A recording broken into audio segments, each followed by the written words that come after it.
I'm not a religious person, but I've always said that MLM scammers deserve a special place in hell. But recently I learned that there actually is some merit to that sentiment aside from my own opinion. Today I will make the argument, without any sarcasm, that if there is a hell, then those who knowingly perpetuate the scam of multi-level marketing will end up there. Part 1 of Dante Alighieri's novel, The Divine Comedy, released in 1321, is called Inferno, or more commonly, Dante's Inferno. In it, we learn about Dante's descent through the 9 circles of hell, which represent increasing levels of sin and their corresponding punishments. The way Dante Alighieri organized the levels of hell in his book is based on the theological and philosophical beliefs and values of his time. Mind you, this was the Middle Ages, so they're not necessarily an objective or universally accepted hierarchy of sins. But by the end of this video, I hope to convince you that Dante actually got it almost perfectly right, especially when it comes to the deepest layers of hell. Here's how Dante organized it. The first layer was limbo, then lust, gluttony, greed, wrath, heresy, violence, and then the final 2, fraud and treachery. Now, why are things like theft and murder, which would correspond with violence and greed, ranked lower than fraud and treachery? I would argue that it's because theft and murder are crimes where there could have been a reasonable justification. Of course, I would agree with the sentence that stealing is wrong,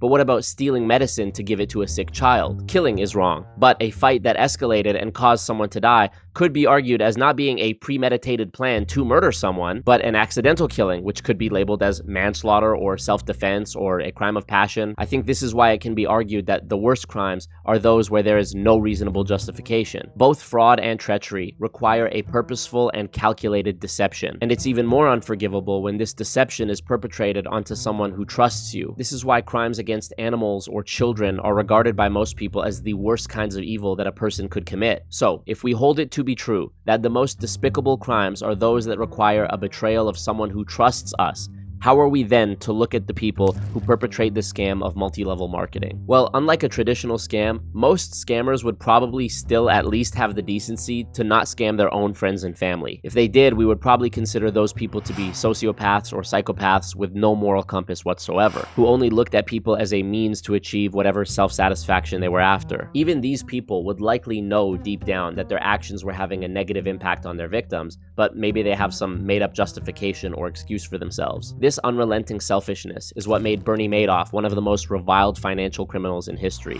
Madoff accepted investments from his own friends and family who trusted him with their money, even though he knew that the whole thing was just part of one giant Ponzi scheme that was bound to collapse eventually. News articles referred to him as a financial serial killer and a sociopath or psychopath. But in the case of multi-level marketing, it's not that simple. See, multi-level marketing is not really a thing. It's just the name of the disguise that is used to cover up what's really a Ponzi scheme with extra steps and make it look like a real business. Trying to explain this is sort of like trying to explain that the Church of Scientology is not really a church at all, it's just the name they've given themselves to look like a real religion. MLMs are scams, where the victims are not only convinced to scam their own friends and family, but in a sinister twist, most actually think that they're helping. It's a fact that a minimum of 99% of people who are involved with MLM companies annually will lose money. Some only lose money for a few months, others lose for years or decades before they finally realize what's going on. The way this happens is through the systematic brainwashing of the participants committed by the people at the very top of the company. And I don't just mean the distributors at the top of the pyramid pay plan,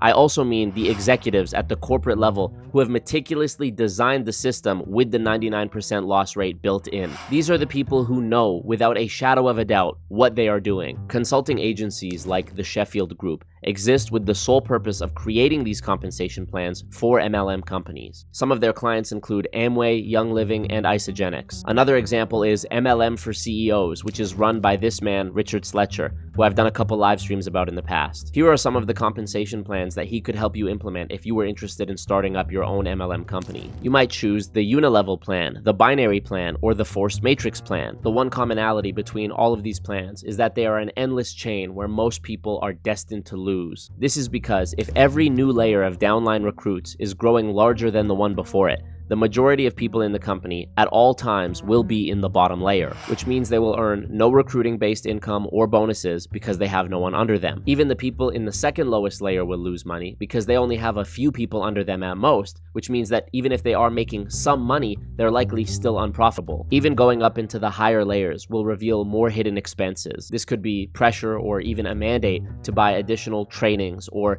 tickets and travel to expensive conventions, all of which would offset whatever money is being made. Now, choosing to implement a system where it is easy to see that 99% of people will lose money in order for 1% to make money is, in my opinion, a conscious, purposeful decision to scam people. So how do they brainwash 99% of participants to not only agree to lose money, but also to convince their family and friends to lose money? As we've already established, the very structure of the plan itself is one where people must lose money. It's inherently fraudulent already, so it stands to reason that the way to execute this plan is with more fraud. If people were told that they had a 99% chance of losing money, they probably wouldn't join. So instead, they must be lied to and told what an amazing, life-changing opportunity this is. Use the success of the top 1% to entice them with promises of wealth and freedom, and make sure to sprinkle in crumbs of truth along the way as you perpetuate this big lie. Examples of the crumbs of truth that you can talk about are things like rising inflation and cost of living, the fact that the minimum wage hasn't increased at the same rate to accommodate this increased cost of living, the inference that their horrible job will probably never allow them to get rich or achieve financial freedom. The list goes on. After you have induced these pre-existing phobias with enough charisma to gain the trust of your victims, you get their initial investment. Now with this existing goodwill, have them prospect their friends and family on your behalf, making sure to mention how amazing and inspirational you are as they do it. Even better if you can get them to repeat some of those truth nuggets you used on them. Now that you have this initial batch of victims acting as a buffer between you and their extended network of friends and family who they recruited, you can sit back and enjoy taking zero accountability as they all fail one after the other, losing their money, turning on each other, and destroying the fabric of their personal lives, all in an attempt to realize the dream that you promised them. The dream that was, of course, a lie to begin with. Every subsequent statement you make is yet another lie which serves to cover up the one that came before. This continues in an endless cycle where reality is completely warped. Things can be true or false depending on the words you choose that day. People join, lose money, leave, and get replaced. Unlike Ponzi schemes, which will eventually collapse, MLM schemes can be endless cycles that are in a constant state of collapse. The only stable position in this hierarchy is at the very top, where typically the same people continue to reign year after year, while everyone else below them is chewed up and spit out. And this doesn't happen by accident. To even call the financial and personal losses of the 99% a failure is to support the big lie. The system was designed for 99% of people to lose money.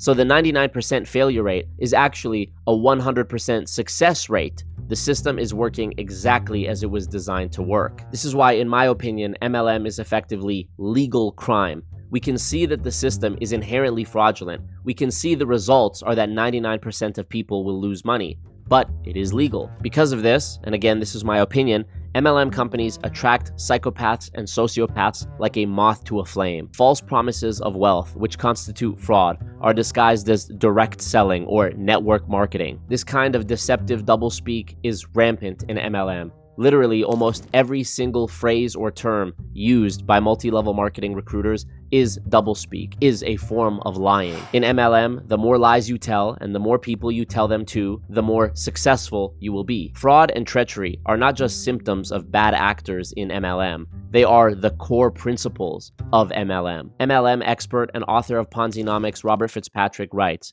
"To acknowledge this core truth means having to drop the popular pretense that MLM is a complex business that mysteriously escapes the rule of law, even as it inflicts losses on 99% year after year. Avoiding the reality of fraud includes avoidance of the frightening reality of cultic mind control, even as MLM recruits shockingly behave as self-sabotaging robots." In Dante's Inferno, the 8th circle of hell is depicted as a large stone funnel shaped like an amphitheater, with 10 deep, narrow, concentric ditches or trenches.